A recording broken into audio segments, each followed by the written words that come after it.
What types are available on the market? Rear sprockets. The rear sprocket is bigger and visible, so more material types and colors are available. This gives you the opportunity to add some style to the motorbike.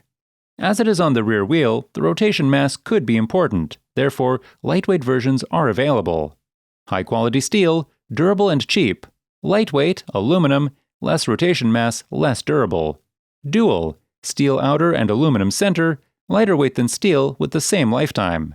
Self-cleaning. Special millings between the teeth give some self-cleaning effect as dirt and oil can't stick to this surface as well. This will provide longer lifetime for not just the rear sprocket, but the whole power line. These versions are mostly available in a rainbow of colors. If you liked this video, please don't forget to give it a like. If you would like to see similar content, please subscribe to the channel and turn on all notifications.